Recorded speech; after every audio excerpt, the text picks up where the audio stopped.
नमस्कार, आप देख रहे हैं आज की खबर और आपके साथ मैं हूं दीक्षा कोहली। खबरों पर विस्तार से डालेंगे नजर, लेकिन सबसे पहले शुरुआत हेडलाइंस के साथ। चारा घोटाले से जुड़े मामले में पूर्व मुख्यमंत्री लालू प्रसाद यादव को 5 साल की कैद, 60 लाख रुपए का जुर्माना। डोरंडा कोषागार से अवैध 139 करोड़ रुपए से ज्यादा राशि निकालने से जुड़ा मामला। उत्तर प्रदेश में विधानसभा चुनाव के चौथे चरण के लिए थमा चुनाव प्रचार। 23 फरवरी को 9 जिलों की 59 सीटों पर वोटिंग। कुल 624 उम्मीदवार मैदान में। मणिपुर में चुनाव प्रचार ने पकड़ी रफ्तार। राष्ट्रीय शिक्षा नीति को जमीनी स्तर पर लागू करने में अहम भूमिका निभाएगा आम बजट। शिक्षा पर बजट घोषणाओं पर वेबिनार में प्रधानमंत्री नरेंद्र मोदी का संबोधन। क्वालिटी एजुकेशन पर जोर। रूस यूक्रेन विवाद चरम पर। जंग की आशंका के बीच भारतीय नागरिकों के लिए एडवाइजरी जारी। भारतीयों को यूक्रेन छोड़ने की सलाह। विश्व टी20 क्रिकेट रैंकिंग जारी। 6 साल के बाद फिर से शीर्ष पर टीम इंडिया। कोलकाता में वेस्टइंडीज के खिलाफ क्लीन स्वीप कर हासिल की उपलब्धि।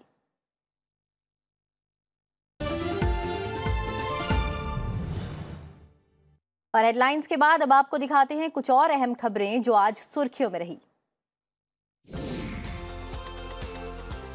यूएई के दौरे पर अबू धाबी पहुंचे लोकसभा अध्यक्ष ओम बिरला ने यूएई की संघीय राष्ट्रीय परिषद के अध्यक्ष शकर गोबाज से मुलाकात की। इस दौरान द्विपक्षीय संबंध को मजबूत करने पर जोर दिया गया। लोकसभा अध्यक्ष कल यूएई की संसद को संबोधित करेंगे। देश में कोरोना की तीसरी लहर का प्रकोप अब पहले से बहुत कम हो गया है। लगातार दूसरे दिन कोरोना के नए मामले 20,000 से कम दर्ज किए गए हैं। देश में पिछले 24 घंटे में 16,000 नए कोरोना केस आए हैं। देश में एक और कोविड वैक्सीन की इस्तेमाल की मंजूरी मिल गई है। डीसीजीआई ने 12 से 18 वर्ष की आयु वर्ग के लिए बायोलॉजिकल ई की कोविड-19 वैक्सीन कार्बोवैक्स को मंजूरी दे दी है। ये पहली स्वदेशी रिसेप्टर बाइंडिंग डोमेन प्रोटीन सब यूनिट वैक्सीन है। कर्नाटक में बजरंग दल के 23 साल के कार्यकर्ता की शिवमोगा में कथित तौर पर चाकू मारकर हत्या कर दी गई। घटना के बाद एहतियातन शहर में धारा 144 लागू की गई है। केंद्र सरकार ने 2021-22 से 2025-26 के दौरान बॉर्डर इंफ्रास्ट्रक्चर एंड मैनेजमेंट योजना के लिए 13,000 करोड़ रुपए की मंजूरी दी है। गृह मंत्रालय के मुताबिक इस फैसले से सीमा प्रबंधन, पुलिस और सुरक्षा व्यवस्था में सुधार के लिए बुनियादी ढांचे को मजबूती मिलेगी। श्रीलंका सरकार ने माना है कि उसके पास ईंधन खरीदने के लिए नकदी खत्म हो गई है और देश के ज्यादातर पेट्रोल पंपों पर ईंधन खत्म हो गया है। विदेशी मुद्रा संकट की वजह से श्रीलंका की अर्थव्यवस्था की हालत काफी खराब है। भारत के युवा ग्रैंड मास्टर आर प्रागनंदा ने शतरंज के मैदान में बड़ा उलटफेर किया है। 16 साल के भारतीय ग्रैंड मास्टर ने दुनिया के number 1 chess master Magnus Carlsen को करारी शिकस्त दी है। प्रागनंदा ने कार्लसन को 39 चाल में ही पटक दिया। हॉकी इंडिया ने स्पेन के खिलाफ FIH प्रो लीग मैचों के लिए 22 सदस्यीय भारतीय महिला हॉकी टीम की घोषणा कर दी है। टीम की कप्तानी गोलकीपर सविता करेंगी और दीप ग्रेस उप कप्तान होंगी। और अब खबरें विस्तार से। चारा घोटाले के तहत डोरंडा कोषागार से 139.35 करोड़ रुपए के गबन के मामले में दोषी करार दिए गए आरजेडी अध्यक्ष लालू प्रसाद यादव को विशेष सीबीआई अदालत ने 5 साल कैद और 60 लाख रुपए जुर्माने की सजा सुनाई है। साथ ही अदालत ने दूसरे अभियुक्तों को कैद के अलावा 2 करोड़ रुपए तक जुर्माने की सजा सुनाई है। सीबीआई की विशेष अदालत ने 15 फरवरी को लालू यादव समेत 38 आरोपियों को इस मामले में दोषी करार देते हुए सजा पर सुनवाई के लिए 21 फरवरी की तारीख तय की थी। चारा घोटाले के मामले में बिहार के तत्कालीन मुख्यमंत्री लालू प्रसाद यादव पहली बार 30 जुलाई 1997 को जेल गए और 134 दिनों तक न्यायिक हिरासत में रहे। उन्हें 23 दिसंबर 2017 को चारा घोटाले के देवघर मामले में दोषी करार दिया गया और 6 जनवरी 2018 को 3.5 साल की कैद की सजा सुनाई गई। ये जो भी था तो पुरानी बात हो गई है, सारा हो गया था, तो पॉइंट ऑफ सेंटेंस सुनाया जाना था, वही है। उनको सेंटेंस सुना दिया गया है, 5 साल की सजा दी गई है और 60 लाख रुपए जुर्माना अनाउंस किया गया है कोर्ट के द्वारा। प्रधानमंत्री नरेंद्र मोदी ने कहा है कि 2022-23 का केंद्रीय बजट राष्ट्रीय शिक्षा नीति को जमीनी स्तर पर लागू करने में अहम भूमिका निभाएगा। वो केंद्रीय बजट 2022-23 के सकारात्मक प्रभाव के विषय पर एक वेबिनार को संबोधित कर रहे थे। प्रधानमंत्री नरेंद्र मोदी ने कहा कि आम बजट शिक्षा क्षेत्र के 5 पहलुओं गुणवत्तापूर्ण शिक्षा, कौशल विकास, शहरी नियोजन और डिजाइन अंतर्राष्ट्रीयकरण और एबीजीसी के सार्वभौमिकरण पर केंद्रित है। प्रधानमंत्री ने कहा कि नेशनल डिजिटल यूनिवर्सिटी की स्थापना से देश के शैक्षणिक संस्थानों में सीट की समस्या खत्म हो सकती है। उन्होंने कहा कि e Vidya, one class one channel, digital lab, digital university जैसी शैक्षणिक अवसंरचनाएं युवाओं के लिए बहुत मददगार होंगी। स्मार्ट क्लास के द्वारा, एनिमेशन के द्वारा, दूर सुदूर लॉन्ग डिस्टेंस एजुकेशन के द्वारा, या हमारी जो नई कल्पना है कि वन क्लास वन चैनल, गांव तक हम अच्छी क्वालिटी की शिक्षा का प्रबंध कर सकते हैं। बजट में इसका प्रावधान है। सरकार का लक्ष्य टिकाऊ पुनरुद्धार का है। मुंबई में वित्त मंत्री निर्मला सीतारमण ने बजट बाद परिचर्चा को संबोधित करते हुए ये बात कही। वित्त मंत्री ने कहा कि बुनियादी ढांचे पर खर्च के लिए बजट प्रस्तावों से अर्थव्यवस्था पर गुणात्मक प्रभाव पड़ेगा। उन्होंने कहा कि ये बजट ऐसे समय पर तैयार किया गया है जब अर्थव्यवस्था महामारी के प्रभाव से उबर रही है। वित्त मंत्री ने कहा कि प्रौद्योगिकी की मदद से सरकार महामारी के दौरान प्रभावित लोगों को मदद कर पाई। सरकार इस बात पर भी गौर कर रही है कि कैसे डिजिटल समाधानों का इस्तेमाल शिक्षा और कृषि क्षेत्र में किया जा सकता है। This budget aims at giving a blueprint for the next 25 years. A blueprint was given last year. In continuation with it, we want to expand it to mean that the Amrit Kal of India will be the next 25 years leading towards India at 100. And India at 100, all of us have a dream of what it should be, what India should have as its endowment, how our youth, today's youth, moving towards their 25, will have an India which they can be happy and proud about living in. और अब खबरें विधानसभा चुनाव से जुड़ी हुई।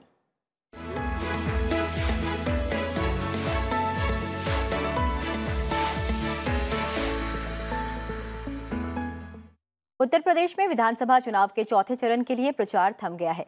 इस चरण में बुधवार को 9 जिलों के 59 विधानसभा क्षेत्रों में वोट डाले जाएंगे। इनमें अनुसूचित जाति के लिए सुरक्षित 16 सीटें शामिल हैं। इन जिलों में पीलीभीत, लखीमपुर खीरी, सीतापुर, लखनऊ, हरदोई, उन्नाव, रायबरेली, फतेहपुर और बांदा जिले हैं। इस चरण में मुकाबला बहुकोणीय नजर आ रहा है। कुल 624 उम्मीदवार मैदान में हैं। सवाजपुर के लिए सबसे ज्यादा 15, जबकि पलिया और सेवाता सीट सहित 2 सीटों के लिए सबसे कम 6 उम्मीदवार मैदान में हैं। चुनाव प्रचार थमने से पहले केंद्रीय गृह मंत्री अमित शाह ने पीलीभीत और सीतापुर में जनसभाओं को संबोधित किया। अमित शाह ने पीलीभीत में प्रचार के अंतिम दिन समाजवादी पार्टी को अपने निशाने पर तो रखा ही, साथ ही कांग्रेस पर भी हमला बोला। उन्होंने कहा कि बीजेपी सरकार ने 5 साल तक गरीब कल्याण, कानून व्यवस्था और युवाओं के लिए काम किए हैं। मोदी जी ने गरीबों का जीवन ऊपर उठाने का काम किया। 70 साल तक ये सपा बसपा कांग्रेस पार्टी राज करते रहे। कभी गैस का सिलेंडर कोई गरीब के घर में नहीं पहुंचा था। आज 7.5 साल के अंदर 1,67,00,000 माताओं के घर में गैस का सिलेंडर पहुंचाने का काम भारतीय जनता पार्टी ने किया। कांग्रेस की अंतरिम अध्यक्ष सोनिया गांधी ने अपने संसदीय क्षेत्र में मतदान से पहले वर्चुअल संबोधन में बीजेपी पर निशाना साधा। सोनिया गांधी ने कोरोना और लॉकडाउन के वक्त की चुनौतियों की जिक्र करते हुए कहा कि बीजेपी ने अलगाव बढ़ाने के अलावा कोई और काम नहीं किया। उन्होंने कहा कि इस दौरान ना तो फसलों का दाम मिला, ना सिंचाई की सुविधा। सोनिया गांधी ने कहा कि यूपी में कांग्रेस पार्टी नई राजनीति का विजन लेकर आई है। युवाओं को रोजगार, महिलाओं को अधिकार, किसान बहनों भाइयों को सुविधाएं देने का और आम जनों को महंगाई से निजात दिलाने की योजना है।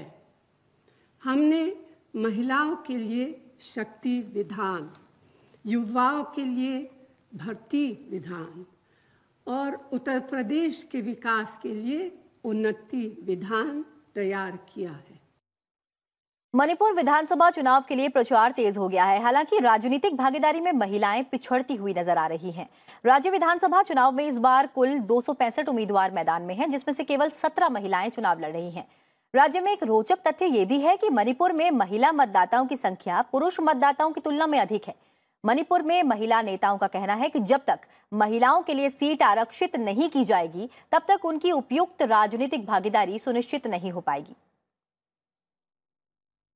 आइए अब एक नजर डालते हैं विधानसभा चुनाव से जुड़ी कुछ और अहम खबरों पर। केंद्रीय मंत्री अनुराग ठाकुर ने बांदा में समाजवादी पार्टी पर निशाना साधा। उन्होंने कहा कि समाजवादी पार्टी उत्तर प्रदेश में 100 का आंकड़ा भी नहीं पार कर पाएगी और 10 मार्च के बाद हार का ठीकरा ईवीएम पर फोड़ा जाएगा। उत्तर प्रदेश के मुख्यमंत्री योगी आदित्यनाथ ने हरदोई में चुनावी रैली को संबोधित करते हुए कहा कि बीजेपी जनता के सुख दुख की साथी है। इसी वजह से पार्टी को जनता का आशीर्वाद मिल रहा है। साथ ही उन्होंने विपक्ष पर गलत प्रचार करने का भी आरोप लगाया। समाजवादी पार्टी के अध्यक्ष अखिलेश यादव ने हरदोई में कहा कि इस बार चुनाव में सीधा मुकाबला बीजेपी और जनता के बीच है। प्रत्येक चरण के मतदाता पिछले चरण से अधिक वोटों से बीजेपी को हराने के लिए मुकाबला कर रहे हैं। साथ ही उन्होंने बीजेपी नेताओं पर झूठ बोलने का आरोप लगाया। कांग्रेस महासचिव प्रियंका गांधी वाड्रा ने लखनऊ में रोड शो कर लोगों से कांग्रेस के पक्ष में मतदान करने की अपील की। इस दौरान उन्होंने लड़कियों और महिलाओं को लड़की हूं लड़ सकती हूं वाले रिस्ट बैंड भी दिए। आम आदमी पार्टी के संयोजक और दिल्ली के मुख्यमंत्री अरविंद केजरीवाल ने लखनऊ में चुनावी रैली के दौरान बीजेपी कांग्रेस पर जमकर निशाना साधा। उन्होंने अपने पुराने दोस्त कुमार विश्वास पर तंज कसते हुए कहा कि गाजियाबाद का कवि सारी खुफिया एजेंसियों से ऊपर है। समाजवादी पार्टी ने यूपी के बाकी बचे चरणों के लिए प्रगतिशील समाजवादी पार्टी प्रमुख शिवपाल यादव को स्टार प्रचारक घोषित किया है।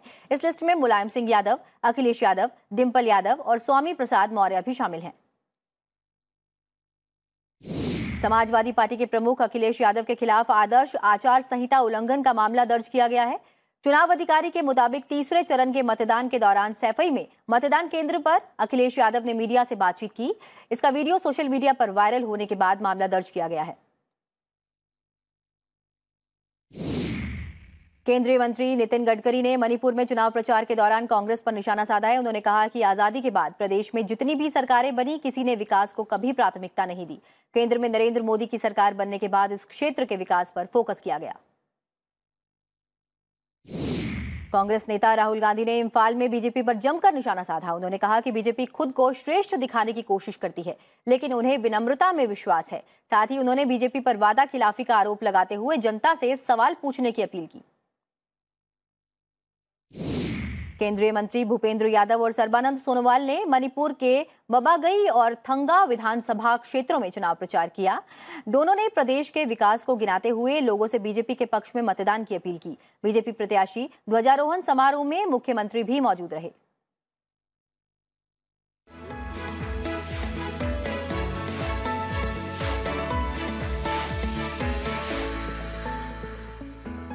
और अब वक्त हो चला एक छोटे से ब्रेक का। ब्रेक के बाद आपको दिखाएंगे राज्यों की खबरें और साथ ही देखेंगे कि अमेरिका की कौन सी परियोजना को लेकर नेपाल में हो रहा है जोरदार विरोध। आप बने रहिए हमारे साथ।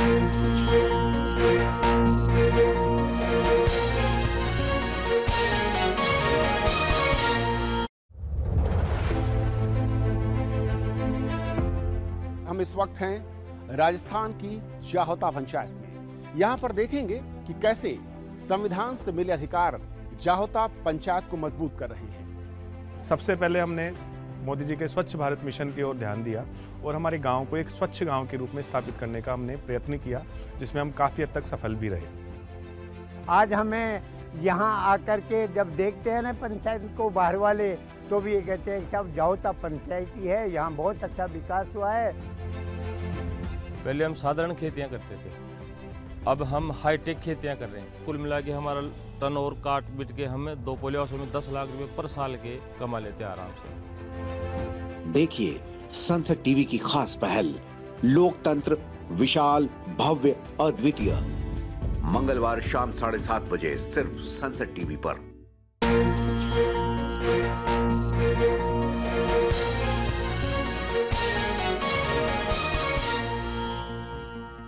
ब्रेक के बाद एक बार फिर आप सभी का स्वागत है। आज की खबर में बढ़ते हैं आगे और अब बात करते हैं राज्यों से जुड़ी हुई खबरों की।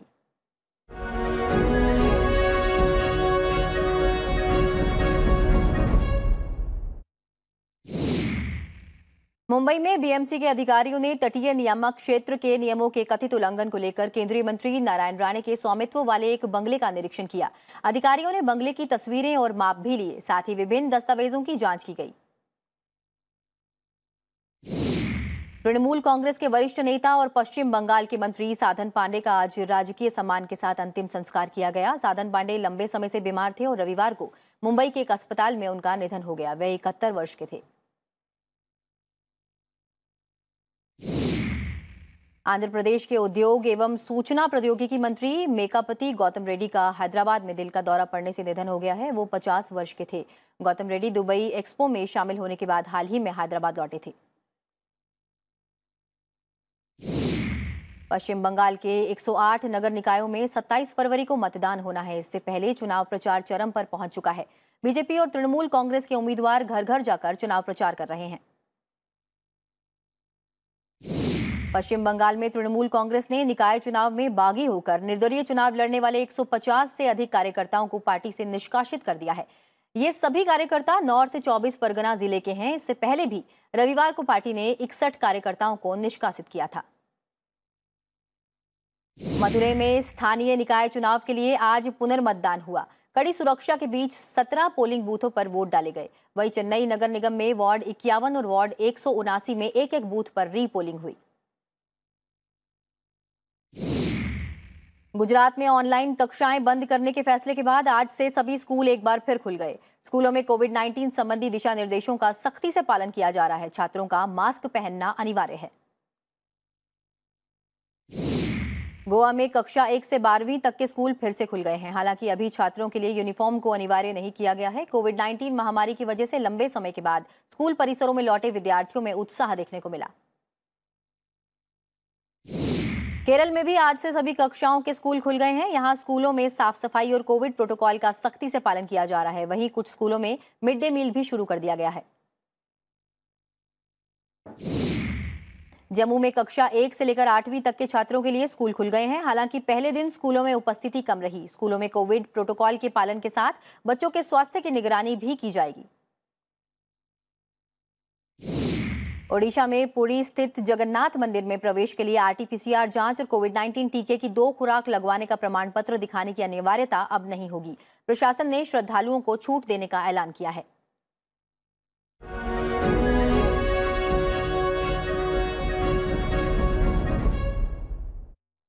राष्ट्रपति रामनाथ कोविंद ने कहा है कि भारतीय नौसेना की निरंतर निगरानी, घटनाओं पर तुरंत प्रतिक्रिया और अथक प्रयास समुद्र की सुरक्षा को बनाए रखने में काफी सफल रही है।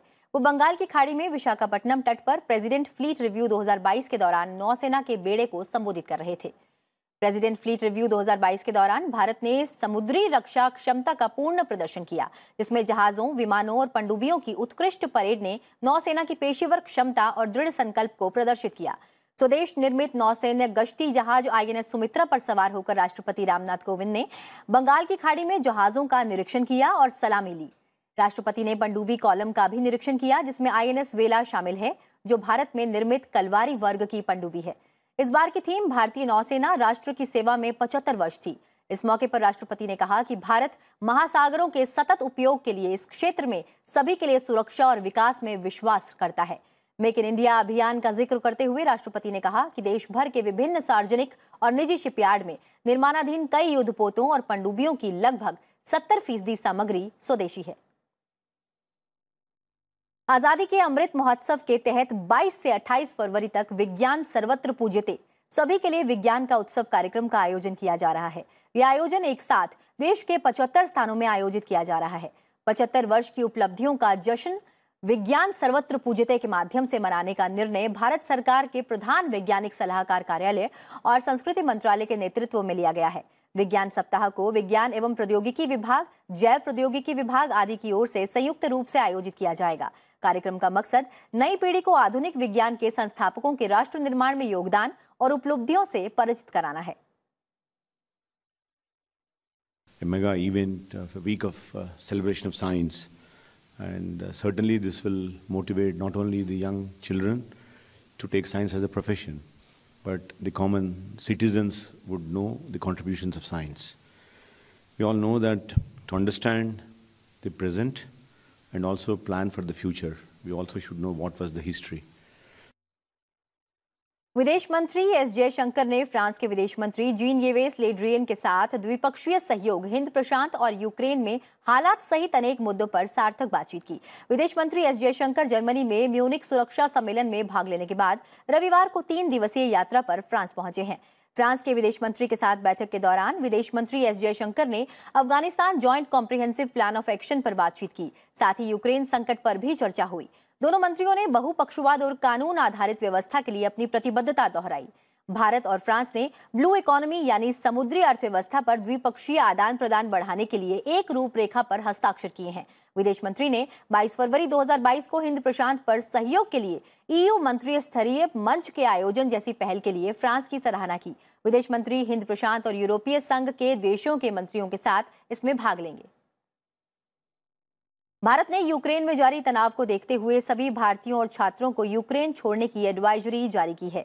कीव में भारतीय दूतावास ने कहा है कि जिन भारतीयों का यूक्रेन में रहना आवश्यक नहीं है, उन्हें देश छोड़ देना चाहिए। यूक्रेन में अध्ययन कर रहे भारतीय छात्रों को भी अस्थायी तौर पर देश छोड़ने की सलाह दी गई है।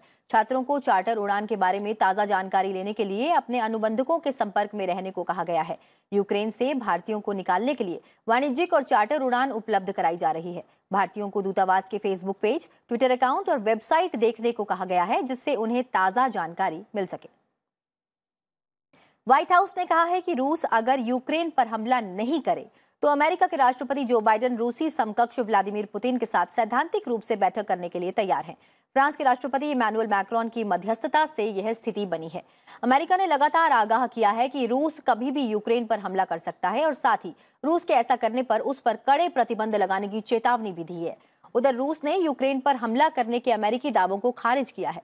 रूस ने यूक्रेन की उत्तरी सीमाओं के पास सैन्य अभ्यास बढ़ा दिया है। उसने यूक्रेन की उत्तरी सीमा से लगे बेलारूस में करीब 30,000 सैनिकों की तैनाती की है। साथ ही यूक्रेन की सीमाओं पर 1.5 लाख सैनिकों, युद्ध विमानों और अन्य साजो सामान की तैनाती कर रखी है। इस बीच बढ़ते तनाव के बीच पूर्वी यूक्रेन में अलगाववादी क्षेत्रों की स्वतंत्रता को मान्यता देने पर विचार करने के लिए राष्ट्रपति पुतिन बैठक कर रहे हैं।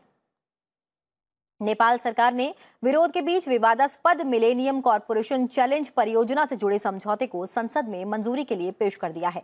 अमेरिका की इस परियोजना को लेकर नेपाल में जोरदार विरोध किया जा रहा है। प्रदर्शनकारियों ने गाड़ियों और टायरों को आग तक लगा दी। हालांकि बाद में पुलिस ने आंसू गैस के गोले छोड़े और रबड़ बुलेट से फायरिंग की, जिसमें प्रदर्शन करने वाले लोगों पर लगाम लगाई जा सकी। वेस्टइंडीज के खिलाफ घरेलू सीरीज में 3-0 से क्लीन स्वीप कर टीम इंडिया आईसीसी पुरुष T20 अंतर्राष्ट्रीय टीम रैंकिंग में शीर्ष पर पहुंच गई है। भारत ने कोलकाता में रविवार को तीसरे और अंतिम T20 मैच में वेस्टइंडीज को 17 रन से हराकर 3 मैचों की श्रृंखला में क्लीन स्वीप किया। शानदार प्रदर्शन से भारत T20 टीम की रैंकिंग में इंग्लैंड को शीर्ष से हटाने में सफल रहा। रोहित शर्मा की अगुवाई वाली टीम की इंग्लैंड के बराबर रही है और 69 रेटिंग है। भारत और इंग्लैंड दोनों की 39 मैचों में 269 रेटिंग है, लेकिन भारत के 10,484 अंक हैं, जो कि इंग्लैंड के 10,474 से 10 अंक ज्यादा हैं। आज अंतर्राष्ट्रीय मातृभाषा दिवस है। उपराष्ट्रपति एम वेंकैया नायडू, प्रधानमंत्री नरेंद्र मोदी ने इस अवसर पर लोगों को शुभकामनाएं दी हैं। उपराष्ट्रपति ने अपने संदेश में कहा है कि मातृभाषा हमारे जीवन में अहम भूमिका निभाती है और लोगों को कई तरह से सशक्त बनाती है। उन्होंने मातृभाषा में अधिक से अधिक संवाद कर अपनी भाषाओं की रक्षा और संरक्षण का संकल्प लेने की अपील की है। प्रधानमंत्री नरेंद्र मोदी ने कहा कि मातृभाषा बच्चों के मानसिक विकास से जुड़ी होती है। उन्होंने कहा कि कई राज्यों में स्थानीय भाषाओं में चिकित्सा और तकनीकी शिक्षा भी शुरू हो गई है। और बुलेटिन में फिलहाल इतना ही। चलते चलते आपको छोड़ जाते हैं विशाखापट्टनम में नौसेना के शक्ति प्रदर्शन की तस्वीरों के साथ। फिलहाल मुझे दीजिए इजाजत और आप देखते रहिए सनसद टीवी। नमस्कार।